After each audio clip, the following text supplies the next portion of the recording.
tomé la decisión de emprender no por la plata, no por decir, oh, voy a ser el Mark Zuckerberg y voy a ser ultramillonario. Siempre va a haber una opción más fácil de conseguir plata que tener que hacer todo tú, ¿cachai? Y nunca pensar, no puedo, sino, no sé, que es distinto. Si aprendo, lo hago. ¿Cachai? Voy creciendo, porque te vas a encontrar con muchos detractores que te van a decir, no podía hacer eso. ¿Qué sabes tú lo que no puedo hacer, cachai? Así como, bueno, lo puedo hacer y lo voy a hacer, cachai. Bienvenido a Cuentas Claras, el podcast de neetpagos.com, donde hablamos de educación financiera, de tomar riesgos. Y sobre todo el emprendimiento. El día de hoy nos acompaña un invitado de lujo, el CTO y co-founder de Neet, Javier Benavides. ¿Vamos a ello? Vamos. ¿Quién era Javier Benavides antes del CTO? Difícil pregunta porque el Javier de antes tiene una gran... O sea, el Javier de ahora tiene una gran componente del Javier de antes. Me encanta la tecnología y al Javier de antes también le fascinaba. Parte de eso fue porque empezamos esto con Nico. Y una persona muy inquieta que le gusta meter las manos en la masa, que le gusta hacer él las cosas y que sea ágil. Más, obviamente, más joven, con mucho entusiasmo, toda la energía. Ese era el Javier cuando partió Neet. Más flaco también.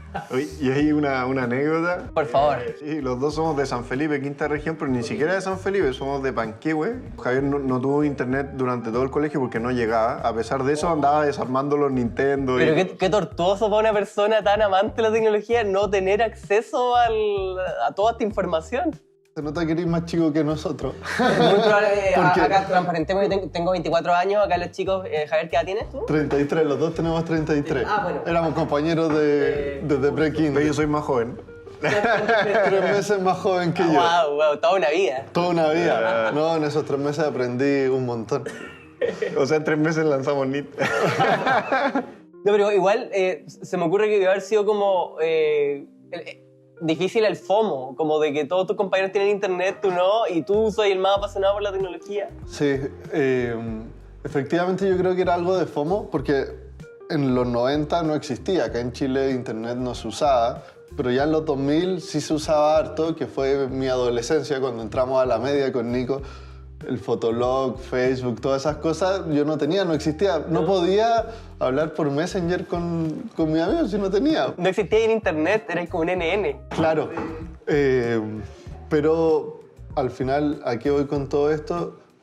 La computación nació mucho antes que el internet, entonces la fascinación estaba desde antes.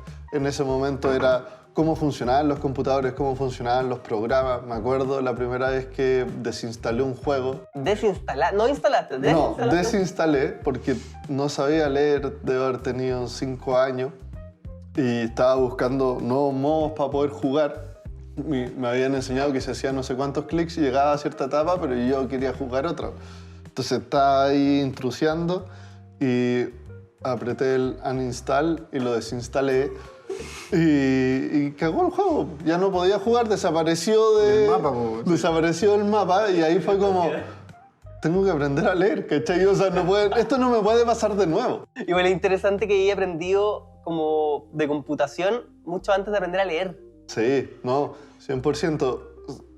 Yo creo que fue una ventaja que por algún motivo se me hacía como más intuitivo hacer clics, ocupar el teclado y el mouse, y leer era como más mnemotecnia. Identificaba palabras, pero no era que supiera leer, ¿cachai? Oye, y ahí, Javier, ¿cómo fuiste linkeando estas ganas de la tecnología, por desarrollar tecnología o por los temas, con el emprendimiento? ¿Había alguien emprendedor en tu familia?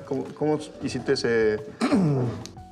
Mi abuelo siempre se estaba moviendo, siempre tenía pegas por aquí y por allá, extra de lo que ya hacía. Entonces eso tenía un poco el espíritu... Un pololito, Sí, tal cual. Ese espíritu emprendedor. No, arrendé mi camioneta en no sé dónde, entonces no sé qué, y así iba aumentando su patrimonio. Y mi mamá, como médico, no es per se emprendedora, pero sí tenía esto de que la consulta dependía de ti, que tenías que hacerte cargo de todas esas cosas, ¿cachai? ¿Dónde la voy a poner? ¿Por qué la voy a poner acá? Tengo que traer otros profesionales. Entonces era más como de tener que armar una pyme, básicamente. ¿Cómo nace esta ansia por lanzarte con un emprendimiento? No fue fácil porque me estaba yendo bien, estaba bien evaluado, me habían dado buenos reportes, pero el bichito ya picaba. O sea, yo estaba en un puesto por mucho que me estaba yendo bien y igual ya había llegado a un techo respecto a lo que podía aprender, a poder ser más ágil. Llegó Nico, que ya nos conocíamos de hace tiempo, llegó de un viaje. Javier, quiero emprender, me gustaría hacerlo contigo. Renuncia. Efectivamente, es una conversación, suena chistoso, pero son las conversaciones difíciles que hay que tener, difíciles porque suelen ser en el contexto, como en la mente, en el colectivo, como que se siente que son friccionadas, pero en verdad, por lo menos desde mi perspectiva, son muy necesarias porque coordináis o te alineáis en la expectativa que tiene uno con el otro para en verdad poder partir con todo. Entonces, efectivamente fue como, bueno, si quería hacer esto tenéis que renunciar, Nico hacia mí, y obviamente la decisión era mía y la tomé rápido igual. Y ahí solamente agregar rápidamente que la decisión era aún más difícil porque había un buen sueldo y era pasar de ganar X a cero, a realmente cero, y ni siquiera saber si íbamos a poder generar ingresos. O sea, creíamos que sí, pero no teníamos nada, era un papel y lápiz, la idea, y eso era. A ver, y personalmente, ¿en qué estaba cada uno? ¿Estaban pololeando? ¿Estaban casados? ¿Qué onda?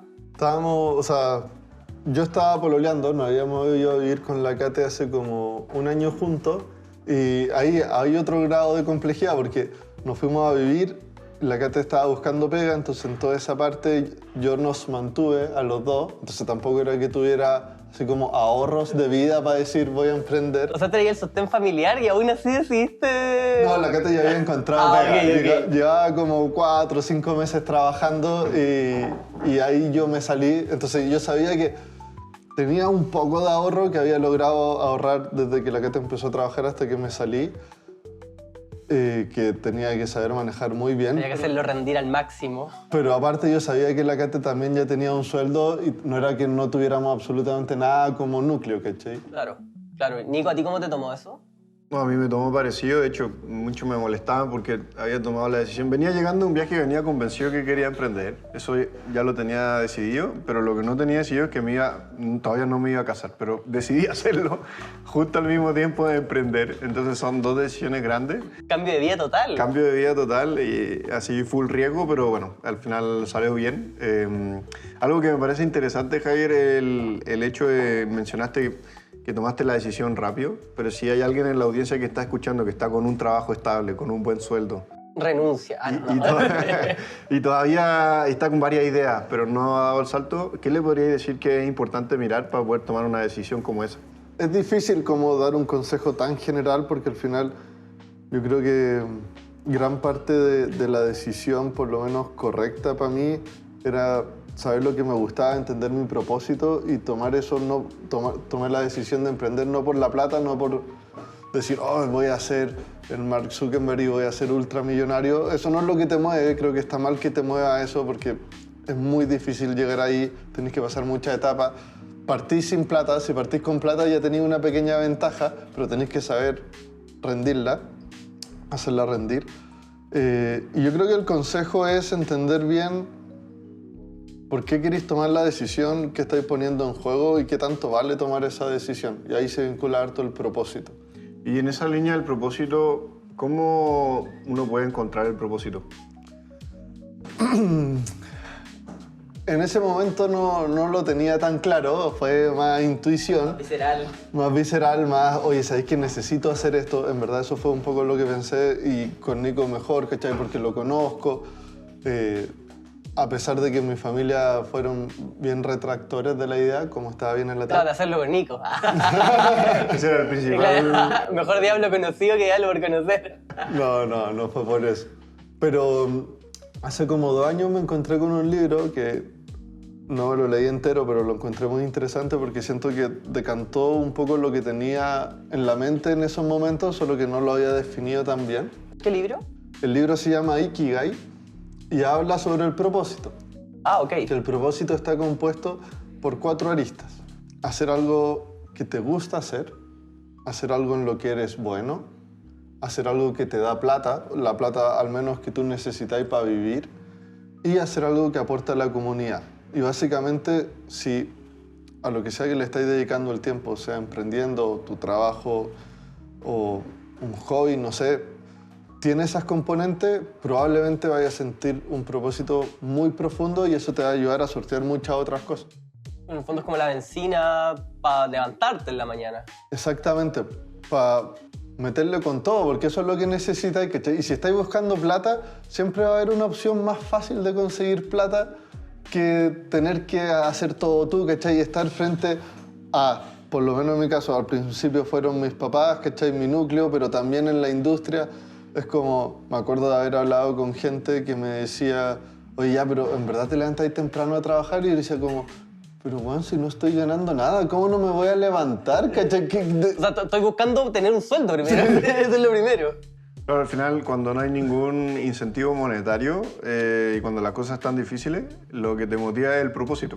Solo propósito. Propósito, porque no hay nada, era papel, lápiz.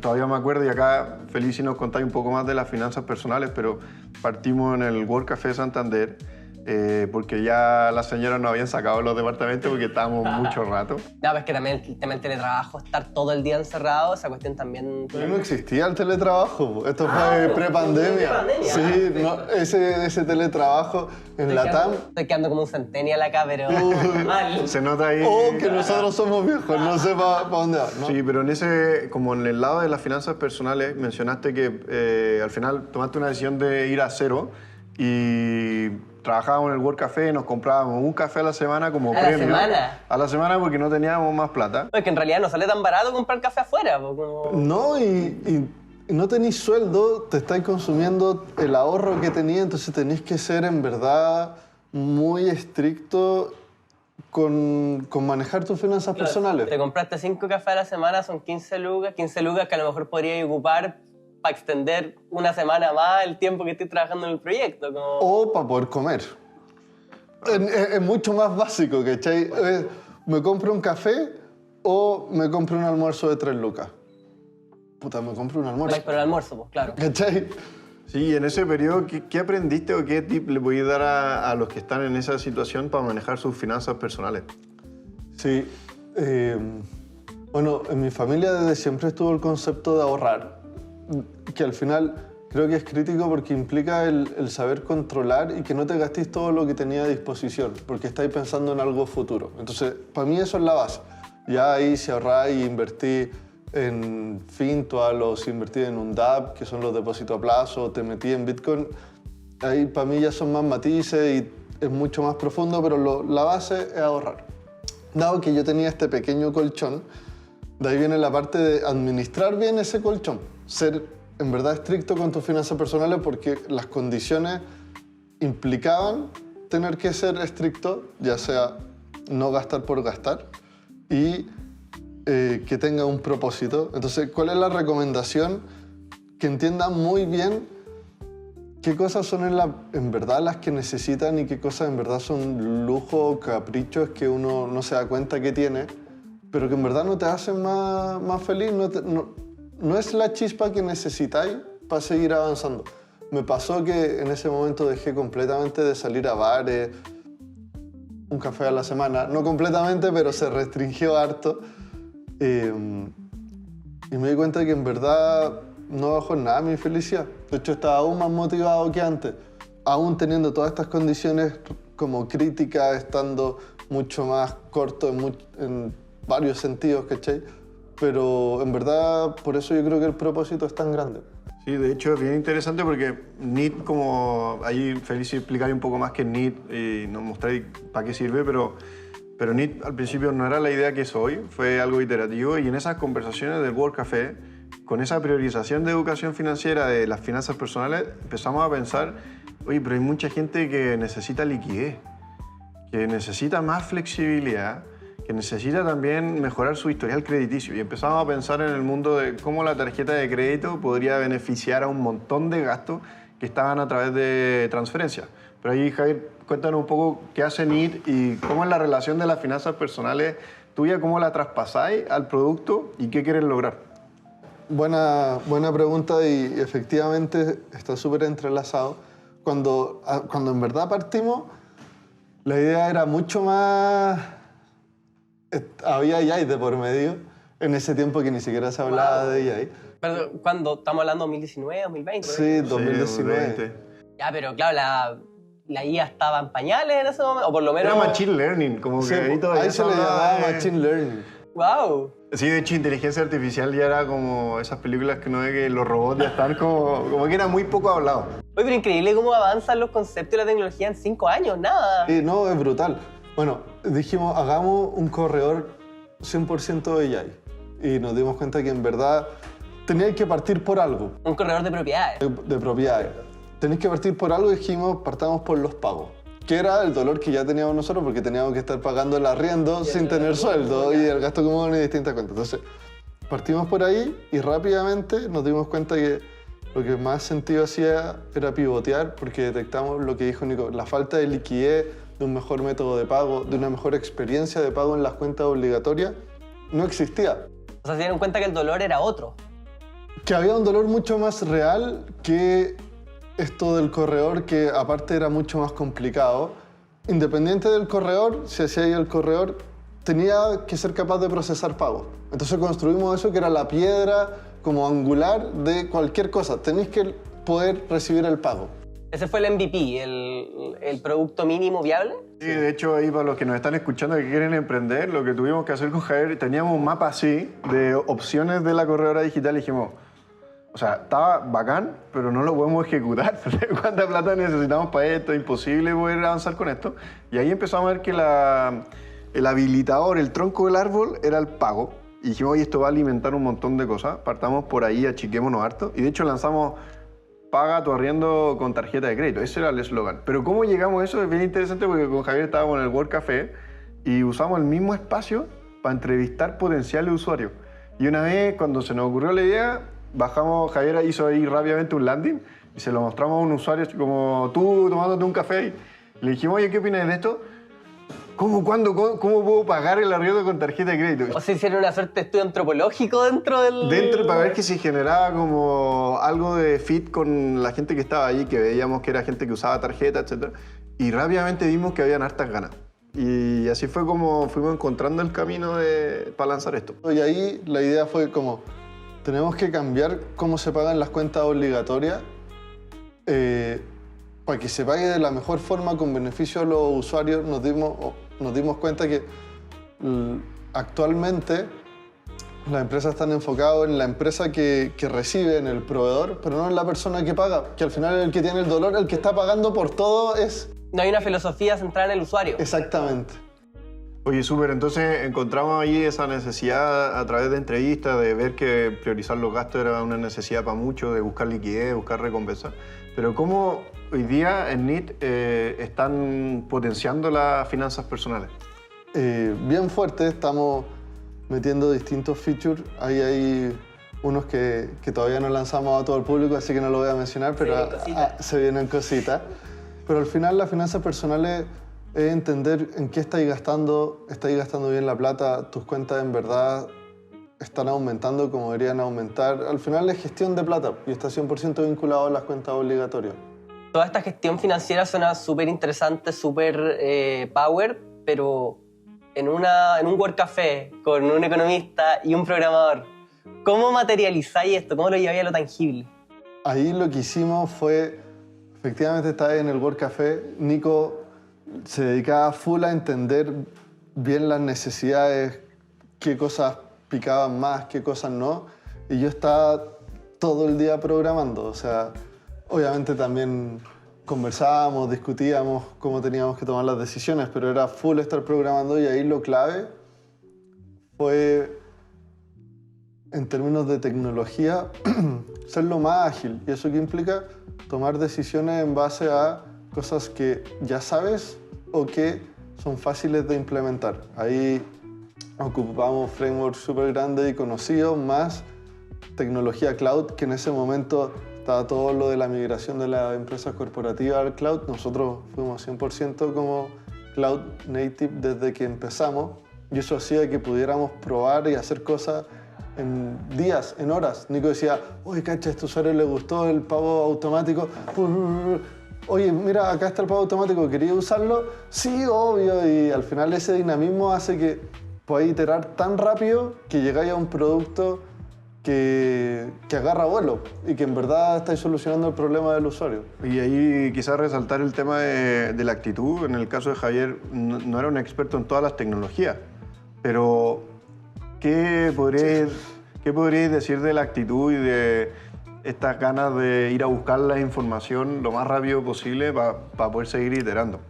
Sí, yo creo que ahí, como en actitud, la filosofía clave es nunca pensar no puedo, sino no sé, que es distinto, que hay una actitud distinta frente al problema. Porque si tú no sabes, obviamente no eres capaz de hacerlo en ese momento, pero el no puedo suena como rotundo. En cambio, el no sé, lo que está diciendo es que si aprendo, lo hago. Y ¿cachai? Voy creciendo. Entonces siempre fue esa la actitud. Oye, ¿cómo hacemos esto? No tengo idea, pero bueno, en 2 horas más voy a saber cómo hacerlo. ¿Cachai? Y esa como mente dinámica y fluida que va consumiendo conocimiento pero a una velocidad absurda hace que ya después las cosas no sean no puedo. ¿Cachai? Siempre vas a encontrar una solución y creo que eso es clave para emprender porque te vas a encontrar con muchos detractores que te van a decir no podía hacer eso.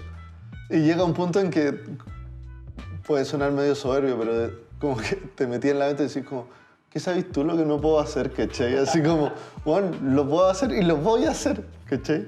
Bueno, ya son 5 años de una continua iteración, que es parte también de la filosofía de NIT, una filosofía más centrada en el usuario, en escuchar cuáles son las necesidades de la gente. Y es por esto que el día de hoy en Cuentas Claras tenemos una pregunta del público, una pregunta de algunos de los usuarios más emblemáticos de NIT. Por favor, Nicolás. Sí, lo que hicimos ahí con Nachito fue buscar la lista y preguntarle, oye, vamos a entrevistar a Javier, ¿qué te gustaría preguntarle? Obviamente salió una pregunta con tecnología. Claro, la que más se repitió. La que más se repitió y tiene que ver con cuál es el impacto que estáis viendo tú de la inteligencia artificial en las finanzas personales. Interesante porque al final ahora la AI creo que ya está en un punto que es visible para todos, que viene a cambiar un poco la forma en que funcionan las cosas en distintos rubros, de distintas formas, pero ya se integró en nuestro día a día. O sea, yo veo a mi papá ocupando AI. ChatGPT. ChatGPTeando.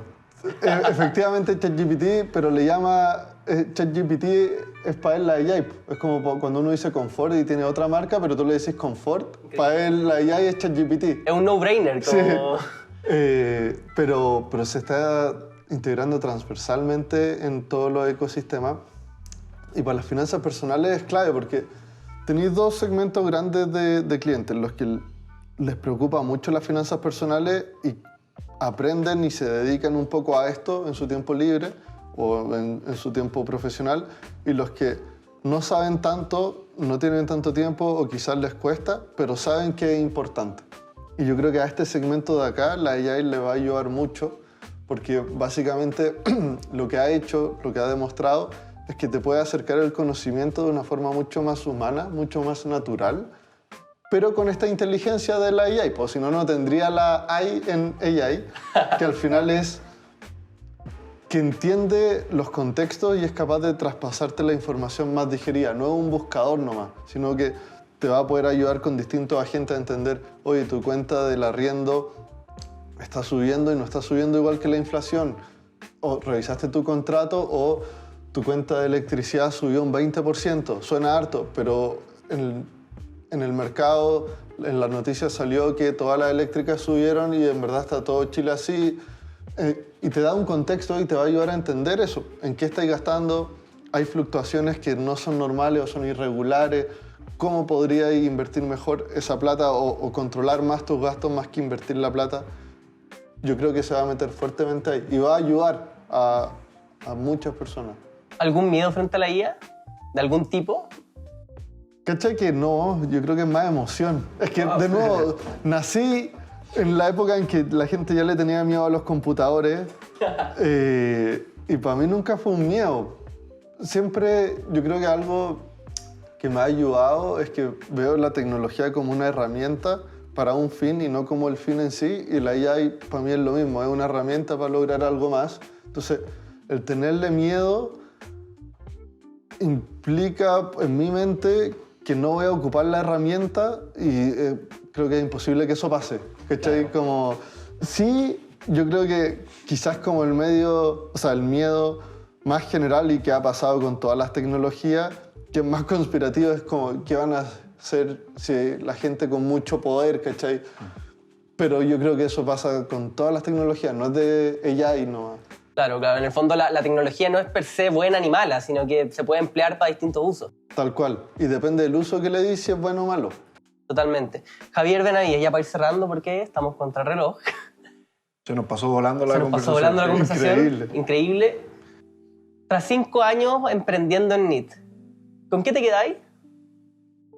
Con una tremenda aventura, o sea, sí, mucho aprendizaje. Yo creo que lo más valioso es el aprendizaje. Hoy día hay una gran parte, como partí diciendo, que sigue siendo el Javier de antes, pero hay un delta tremendo que no sé, yo creo que a veces madurez, son distintas cosas, pero en verdad es una aventura que está integrada en mí ahora y que creo que me ha moldeado para ser mejor en distintos ámbitos.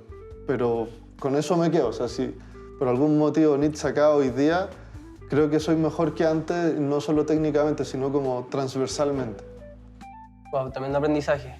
Súper, oye, muchas gracias a los dos. Seguro que da para un segundo capítulo. Totalmente, totalmente. Sí, pero gracias, Javier, por todo lo que compartiste. No, gracias a ustedes. Estuvo buena la entrevista. Es la primera vez que participo en algo que sea un podcast como buen con Putin. Solo no estar frente a las pantallas, no es mi zona de confort. Pero me encantó, en verdad se pasó muy rápido.